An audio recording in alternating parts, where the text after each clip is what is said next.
It's Thursday night in the A. You know what that means. Kelly Price and Tori McElhaney is coming at you on Rise Up Tonight, presented by AT&T. Do you hear what I hear on this Thanksgiving night? Thankful Falcons faithful, still heaving a sigh of relief. Certainly excited that their team gets a win in the Superdome over the Saints. But I also just think there was a collective at this result, right? My goodness, how they needed this win. And honestly, this performance, too, from both sides of the ball, which we'll get into. Yeah, for sure. It was the largest win in NOLA for the Dirty Birds since 2019. But bigger than that, they hadn't won a game since October 13th. So on Sunday, they finally stopped that 5-game skid. Let's huddle up about it, y'all. Let's huddle up with Kelly and Tori on the world of Falcons football. So is it too much to say that Kirk Cousins walked into your trap and took over your trap? Okay, all right, maybe it's too soon. All right, maybe not the takeover of Kirktober pass, but Kirko was efficient on Sunday. 16 of 23, nearly 200 yards, 2 touchdowns, 1 pick, a 107 rating. But outside the box score, I feel like we saw a veteran quarterback take the reins, make good decisions. He distributed the ball to 7 different pass catchers, which is a topic we talked about last week with no Drake London. Someone had to step up. But I thought even bigger picture, he helped this offense get back on track a bit, which could ultimately be good, like going forward for him with this unit at the helm. Not to overstate it, of course, but how do you evaluate what we saw from Cousins on Sunday? Yeah, so the Falcons didn't need Kirk Cousins to be flashy. They didn't need him to be a hero. But in a week where the franchise saw some of its lowest days of recent memory, particularly at the quarterback position with Michael Penix going to IR, the Falcons needed Kirk Cousins to be clean, efficient, even-keeled, and maybe most of all, they needed a leader who showed some heart, something Cousins of all people showed when he lowered his shoulder on a scramble for a first down. Y'all saw that, right? Like, we all saw that. But seriously, Kirk Cousins was everything the Falcons needed him to be last Sunday. All right, folks, the moment you have all been waiting for. We are going to talk about this play-action under-center debate debacle. Here are the facts. According to Sharp Football Analytics, the Falcons were dead last in the league with 10% play-action rate going into Sunday. That changed dramatically against the Saints. So to be so for real throughout this season, Tori and I have kind of like rolled our eyes at this whole pistol shotgun conversation that keeps coming up and how much it has come up. But seeing how different this offense looked on Sunday in that way, I mean, break down what that's meant for Atlanta this season, Tori, and why and how we think that changed with Cousins at quarterback. Yeah, so on Sunday after the game, Raheem Morris confirmed the reason Falcons didn't go under center last season was because Kirk Cousins was coming off of that Achilles injury. He, quote unquote, felt more comfortable in pistol, end quote. Now that Kirk is, quote, back to what he has been in the past, end quote, this offense, the offensive play style of it was put in place to, quote, accommodate Kirk, end quote. Okay, I'll stop with the quotes now. But I say all of this because it is by this same logic that the questions have arisen about whether or not Michael Penix Jr. feels comfortable and confident going under center. Because look, it's in the playbook. You just saw it put to use with Kirk Cousins in New Orleans, so there must be a reason we had not seen it to this point. But Raheem Morris implied it was a game-specific strategy when I asked him about it this week. It just kind of matter what you think you need in order to go out and win that football game. You know, some of the concepts, some of the things that we do with Kirk, some of the ways we're able to create the pocket for Kirk to, Kirk's going to be there. We know that. And so be able to make him nice and comfy and cozy in that pocket with some of the things we want to do in our protection schemes and things of that nature. I think all those things factored in, but it was like, how do we get the best version of all of our guys and all of and our quarterback and find a way to go out there and get a win. And I got to give those guys a lot of complimentary work on what they did last week, being able to do those things, even changing personnel groupings somewhat more than we were accustomed to. And that wasn't because of Kirk. That was something that we wanted to do to make sure that we can get the best out of our guys. Comfy and cozy in the pocket. Sounds great. All right, now we got to talk about this defense. I think it's safe to say 11 games in now, this has not been a fluke. The pass rush is for real. On Sunday, Atlanta tallied 5 sacks, the first time in franchise history. They've had 5 or more in 4 straight games. It's also the product of a youth movement. Second-year Falcons like Brandon Dorless breaking out, but also the 2 first-rounders. Jalen Walker leads all NFL rookies with 5 sacks. James Pierce Jr. right behind him on that list with 4. I thought coming into this season, they'd get after quarterbacks better than years past just with the personnel, Tori, but I'm not sure I expected this much improvement, if I'm being honest. Did you? No, not right away. No, I was expecting a learning curve, maybe even some growing pains early. You had so many new faces, young faces at that, and a new coordinator inserting a new scheme and core identity. I kind of assumed that would take time to manifest and take hold. I was wrong. I'll say this too. It was nice to see the team ultimately win, if anything, so this defense could stand in the spotlight for a little bit. With everything going on around the Falcons, with injuries to the offense piling up, losses piling up too, the defense was getting lost in the sauce. Tack on a couple record-setting performances from opponents, and it was starting to feel like every good thing they had done this season was kind of being forgotten. This performance put them right back on the map, in my opinion. That's a good point. Always good to pack a dub in the duffel bag on that return flight home, but the guys also brought some fun fashion moments for the short road trip we're walking in. The thing I love about Kadero Hodge this week is that he was really fighting off the demons, the voodoo in New Orleans, with all the crosses embroidered on his jeans. On top of that, I really like the tee, the jacket, graphic situation going on here. The colors are just like fun. That's it. Honestly, if there's one thing King Kadero is going to do for this segment, it's carry it. And he gave us so much with this fit. Honestly, just the theme in general. Yes, we love I the theme. absolutely love it. All right, I threw Darnell Mooney in here really for no other reason other than your girl just like loves a chunky sweater, oversized sweater. Sue me. Darnell is looking cozy, comfy, like Kirk in that pocket. Merry and bright. Darnell Mooney, a man of the people, because I honestly think this is a universal fit for all. Like, this may even be in my closet. All right. White after Labor Day? Bet.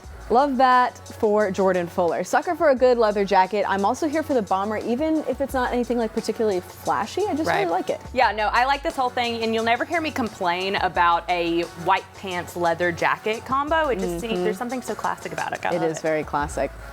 All right, still to come from Smash Burgers last week to a Mexican-themed tailgate spread this week. If you're out of Thanksgiving leftovers by Sunday, I've got your watch party menu decided for this week. Stay tuned for Chef Jacob Rich stopping by later in the show. And AJ Terrell made sure nobody went hungry this Thanksgiving. We'll explain that coming up next on Rise Up Tonight. Rise Up Tonight is presented by AT&T and brought to you by Georgia Lottery. Today could be the day. By Mercedes-Benz, the best of nothing. And by Home Depot, how doers get more done. Do you ever wonder what's really on your favorite player's mind? It's time for the question of the week. What is the worst Thanksgiving food? The worst? My family don't make nothing worse. I guess just plain broccoli. Plain broccoli? I mean, do people get plain broccoli? Brussels sprouts. That cranberry sauce. You might enjoy it. Me personally, I'm not gonna touch it. Yams. Yeah, unfortunately. Would I touch the cranberry sauce? Probably not. I don't get that and stuffing. I don't like pies. What? I'm not really a fan of pumpkin. Those are some people's favorites. I know. I've never had pumpkin pie. Oh my Lord. If I was to bite into a pie thinking it's sweet potato pie and it's pumpkin, it would probably I'd probably like, who did this? I'm more of a pecan pie. Pretty good. I don't like pecan pie. Like, yeah, my family love that, but I don't like it. I like cakes. Okay. Not pies. I'm not a pie guy. Ham. Bro, what are you talking about, man? I'm going with turkey. I feel like turkey's dry sometimes. Another offensive lineman, I guess, stereotype. I like a deep fried turkey, so if it's that way, I like it. If it's not, a little too dry for me. Liver mush. Liver mush. Huh? No, I don't need that. Folks don't know about liver mush. For me, yeah, that's a no. There's always someone that brings a salad. Me personally, I'm not gonna eat it. And salad just doesn't belong at Thanksgiving. Green bean casserole. Green bean casserole. Casseroles aren't that bad. I never eat it. I love green bean casserole. My favorite's probably like green bean casserole. I mean, it's always there. It's good to have. I'm always grateful that there's food there. A sweet potato casserole, all the casseroles, great. Yeah, that's a great holiday. Bradley is right. Someone does always bring a salad. Why do they do that? I don't know. Also, there were a lot of hot takes in this segment. Yams, ham, turkey, like the staples. The green bean casserole alone having just the discourse that it did. Yes. I mean, there's a wide spectrum clearly of obviously. Thanksgiving preferences. Obviously, yeah. Hopefully you guys all enjoyed whatever you had on your Thanksgiving spread. Sweet potatoes are my favorite. I make a really good one, so maybe Bajan should try it. Yeah. All right, Falcons star cornerback AJ Terrell brought out the turkey and pumpkin pie a few days early this year. Let's rise up for Atlanta, brought to you by Truist. Terrell hosted a Thanksgiving dinner at the Atlanta Mission, the Shepherd's Inn, a shelter for men experiencing homelessness in the city of Atlanta. A night of great food, music, and community, and a night of giving. which is what the holiday season is really all about. It's all about, just purpose and giving, just serving others. And, here at the Atlanta Mission, that's what it's all about. Just, them just restoring hope and all the guys that's here and just giving back.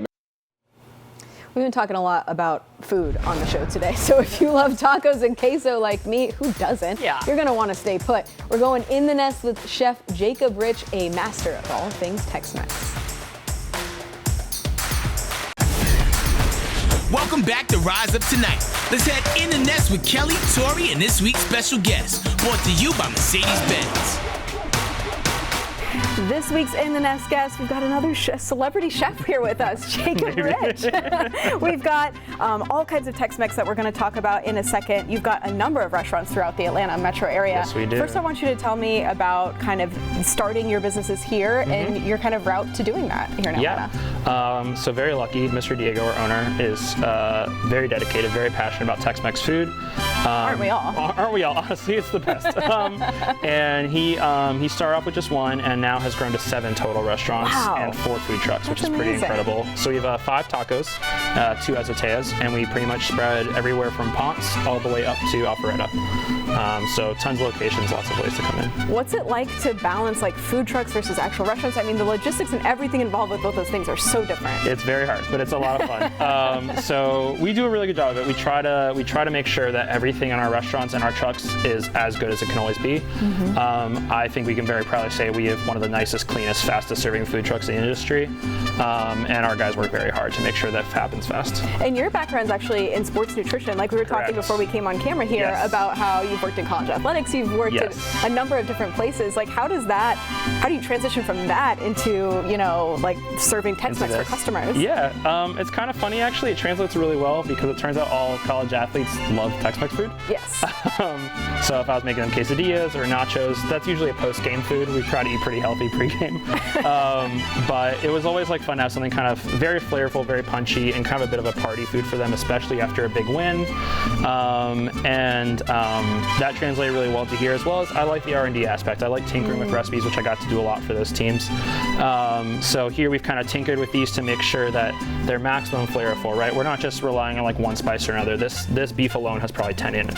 Yeah. So we kind of try to really spread that out. Yeah, and I mean, whatever you've got going on here smells amazing because I wish you guys could smell it through the camera. So let's talk about what we have here because we're gonna let all you Falcons fans and football fans out there know how you can kind of do this at home and whether it's, at your tailgate outside of Mercedes-Benz Stadium or your watch party at home, how can people at home maybe make some of these nachos, these quesadillas and everything here? Everything, yeah. So luckily this is all pretty easy. I mean, it takes our guys, we're there prepping at 5 in the morning for the masses. Lots of onions and like tomatoes and things to chop. They're chopping 50-pound bags of onions, but it's cool.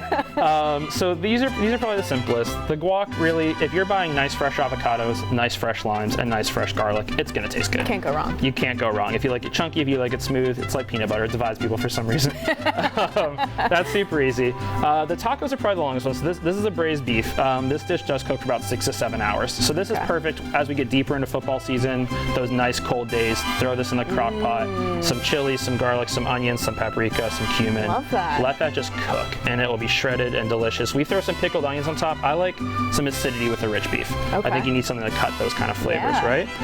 Nachos, as you said, that's easy. That's a perfect one for your kids. If you're having like a tailgate party, you want your kids involved, nachos are the way to go. Yeah. They can make it as messy as they want. One of my favorite things to do is actually just a table like this, spread a big roll of butcher paper or parchment paper, and make table nachos. And you can just dive in. Pro tip. So that's a great easy way to move Easy cleanup. You just throw it all away. Toss it. Perfect. I love it. What are you most excited for this football season? Tailgating probably is it. I mean, not just because I'm a chef, but being outside in the cool weather, cooking something delicious.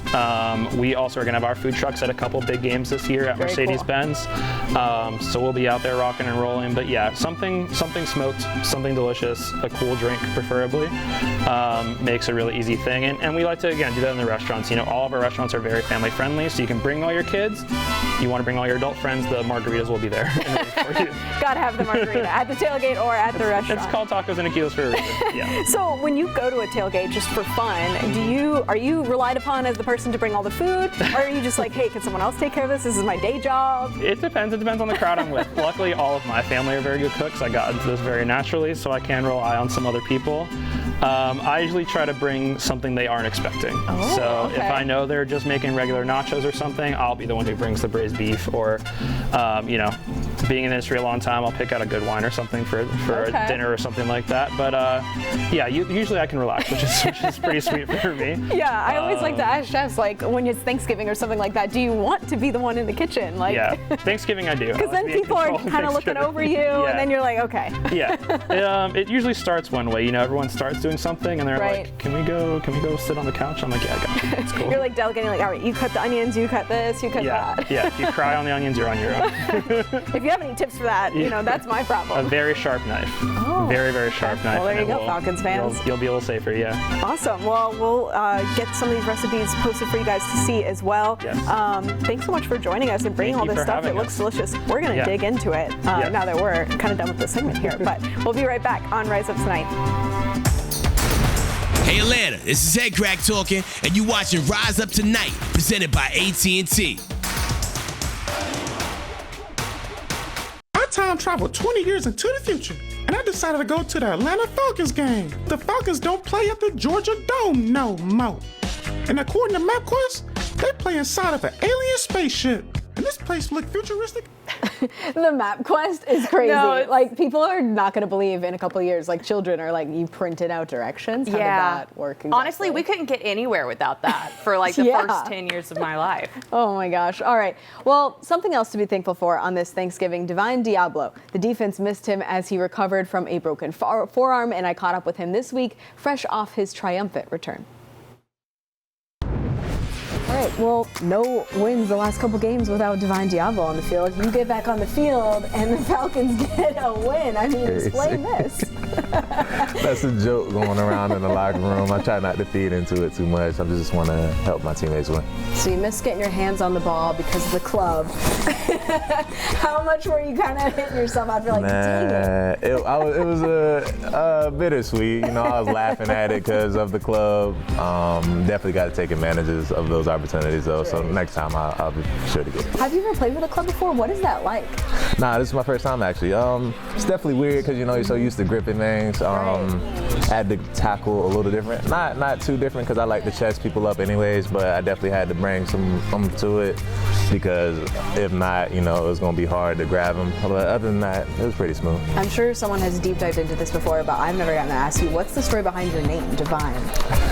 Well, that came from my father, actually. Okay. He was bullied as a kid. His last name, Diablo, in Spanish means devil, apparently. So people, kind of stayed away from him or would, joke at him for it. And he just didn't want the same thing with me. He kind of wanted to even it out, and I think people really like the name, so I appreciate Pops. Shout out Pops for that. It rolls off the tongue for sure. I mean, it's funny when you see the name on a roster just being laid out. You're like, oh wow, that's fair. That's really fair. I never thought about it like that. It does. Well, you got the devil on the shoulder and the you got both. One on the field, one off the field. There you go. Is that kind of that's how I see it. Yeah. He has certainly played divinely for the Falcons this year. All right, let's talk about the Jets because the Falcons have on tap another 2-win team. They've got to take care of business, right? Yeah, I actually think that it's more about what the Falcons do than what the Jets do. And it's the same exact thing that I said when they went down to New Orleans. Something that I'm very interested actually in this game is seeing if we see some trends that worked for Atlanta against the Saints work against the Jets. I'm talking about the play action under center. I'm also talking about defensively winning with only 4 rushers. They didn't blitz a lot against the Saints. So I'm really curious to see if that's going to continue moving forward as well into this weekend. Yeah, I'm sure we'll be talking a lot about the whole play action situation for a long time still. All right, happy Turkey Day, y'all. We are so thankful you spent Thursday nights all Falcons season long with us. For Tori McElhaney, I'm Kelly Price. Have a great night.